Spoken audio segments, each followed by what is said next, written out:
Monsieur le directeur général sortant, cher Baba Diallo, Monsieur le représentant du ministère de l'Énergie, du Pétrole et des Mines, Monsieur l'inspecteur des affaires administratives et financières du ministère, Mesdames et Messieurs les membres du conseil d'administration, Mesdames, Messieurs de la direction, chers collaborateurs, chers invités, bonjour. Permettez-moi avant tout d'adresser mes remerciements à son Excellence, Monsieur le Président Bassirou Diomaye Diakhar Faye, Président de la République du Sénégal, son Premier ministre, Monsieur Ousmane Sonko, et le ministre de tutelle, Monsieur Birame Souleye Diop, de m'avoir accordé leur confiance en me confiant à la direction générale de l'Agence sénégalaise de l'éducation rurale. Avant de rentrer dans le vif de mon propos, je tiens, dans le même sillage que le directeur général sortant, rendre un hommage vibrant à M. Mademba Sock, PCA de l'Azer, rappelé à Dieu dans la nuit du vendredi 15 au samedi 16 juin 2024. Je présente mes condoléances les plus attristées à sa famille et à ses proches. Que son âme repose en paix. Mesdames et Messieurs, l'objectif commun du président de la République et de son gouvernement à travers le ministère de tutelle est clair. En un mot, il s'agit de relever le défi de l'accès universel à l'électricité.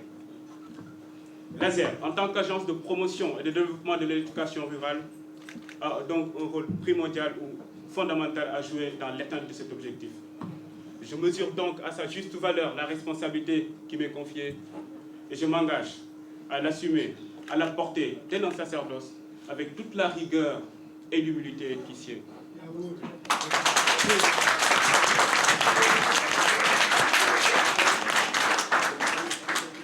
Ma conviction, et c'est une lapalissade, est que l'accès à l'électricité est un droit fondamental et fait partie des services essentiels que tout Sénégalais est en droit d'attendre de l'État.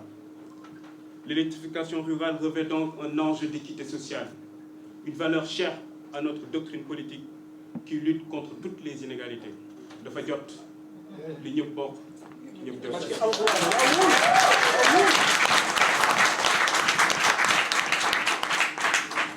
Au-delà de cet aspect idéologique, sur le plan économico-social, cette équité occupe une place de choix dans le calcul de l'IDHI, c'est l'indice de développement humain ajusté aux inégalités.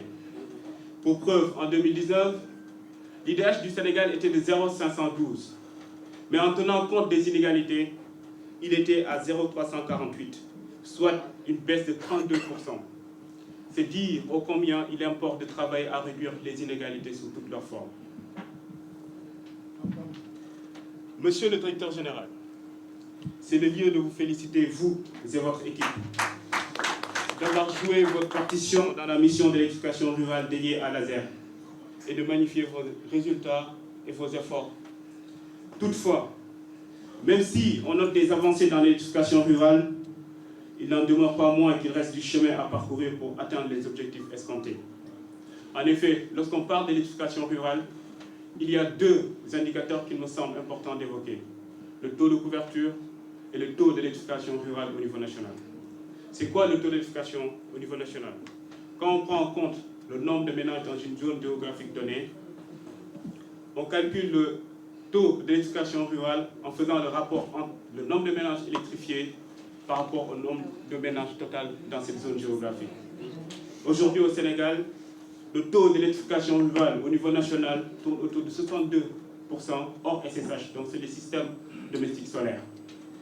Quant au taux de couverture, dans une zone géographique donnée, il correspond à la proportion des personnes vivant dans les localités électrifiées par rapport à la population totale de cette zone. Au Sénégal, d'après le rapport de l'île de Sémis Performance, en 2023, sur un total de 20 861 localités, seules 6 211 localités sont électrifiées. En d'autres termes, plus de 14 000 localités ne sont pas encore électrifiées, soit près de 4 millions de Sénégalais qui vivent sans électricité. À ces deux métriques s'ajoutent les disparités marquées entre les différentes régions. À titre d'exemple, dans la région de Kédougou, plus de 80% des ménages n'ont pas encore accès à l'électricité. Cet état du fait nous renseigne à quel point il urge de travailler à atteindre 3 objectifs principalement. Objectif numéro 1, diminuer le gap existant entre les différentes régions dans un souci d'équité sociale. Objectif numéro 2, augmenter la célérité de l'accès universel à l'électricité avec une planification rigoureuse et une exécution efficace des projets. Objectif numéro 3, remettre l'ASER au cœur des programmes d'électrification rurale afin qu'elle joue pleinement son rôle.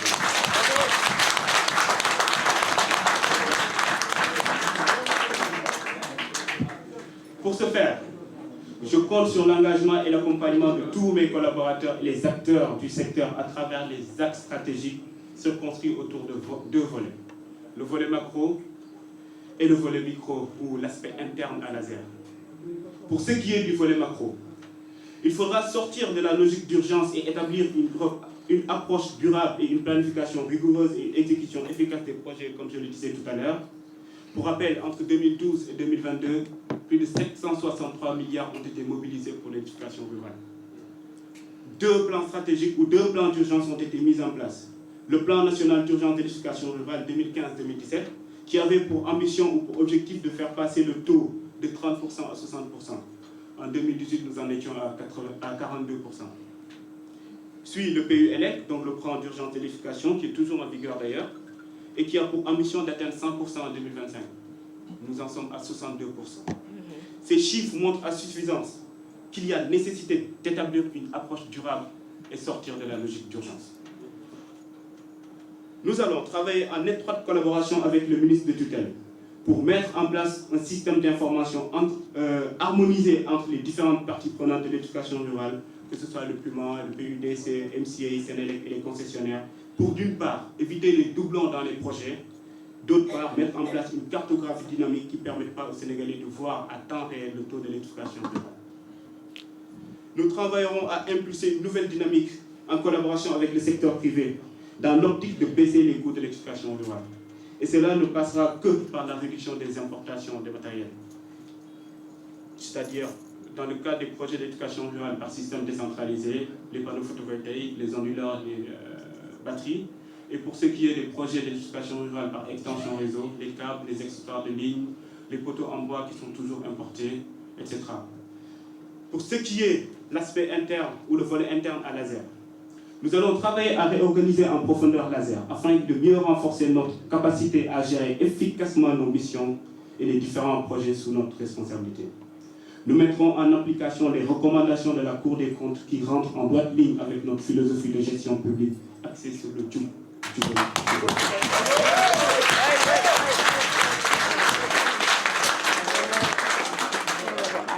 Après discussion avec les différents acteurs de l'écosystème, nous allons travailler à relancer si pertinent les projets à l'arrêt tels que OS Mina, PI 218, etc. Nous allons travailler à consolider le capital humain et technique par la formation continue des collaborateurs et par le recrutement de nouvelles compétences en rapport avec notre mission. Nous allons travailler également à améliorer la qualité des outils de gestion avec comme préalable un système d'information harmonisé, homogène, mais surtout fiable pour la prise de décisions rapides et efficaces. Et enfin, je m'engage ici à diriger l'ASER avec une écoute active et une réelle prise en compte des préoccupations des travailleurs dans le respect strict des textes en vigueur régissant le fonctionnement de l'agence.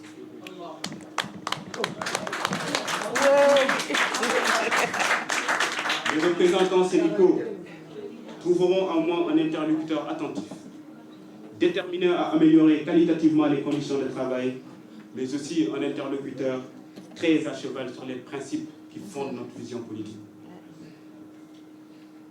Tous ces axes stratégiques devront aboutir à 3 résultats principalement. D'abord, une prise en main ou une reprise en main en tant que chef d'orchestre de l'éducation rurale afin de faire jouer à l'ASER pleinement son rôle. Ensuite, garantir que nos services s'inscrivent dans la logique de durabilité et d'efficacité. Enfin, atteindre l'accès universel à l'électricité.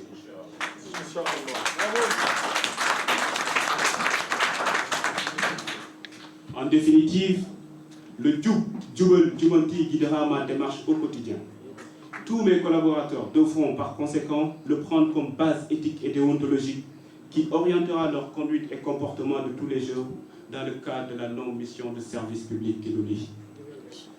La jeunesse étant synonyme de dynamisme, d'audace et d'innovation, l'ASER, sous ma direction, devra compter sur ses atouts adossés à une démarche professionnelle rigoureuse.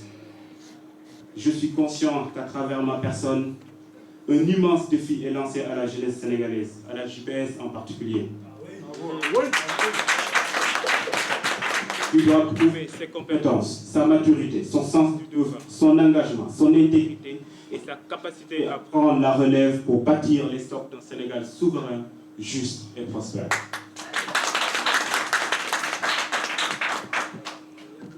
L'enjeu est donc de taille, mais rien ne résiste à une jeunesse responsable. Une jeunesse foncièrement patriote. Une jeunesse qui s'abreuve de la source d'illustres hommes et femmes tels que Cheikh Anta Diop, Mamadou Dia, Thomas Sankara, Aline Sitoé Diatta, etc. Une jeunesse qui se met au service exclusif de la patrie. L'arbre de l'espoir que nous avons fait naître ne fanera pas. Nous l'arroserons de notre amour pour ce pays et de notre sens du service citoyen. Pour finir, mon rôle au sein de l'ASER est certes de tenir le gouvernail, de piloter le bateau, mais sans la collaboration dans la compréhension et la patience de tous les collaborateurs, sans une convergence des objectifs afin d'atteindre un but commun privilégié, sans une mobilisation à la fois de nos forces physiques et intellectuelles au service de notre objectif commun, au détriment des objectifs crypto-personnels, sans tout cela, le bateau arrivera difficilement à bon port. Difficilement, dis-je, mais rassurez-vous, il arrivera par la grâce de Dieu et par le concours d'une bonne synergie d'équipe.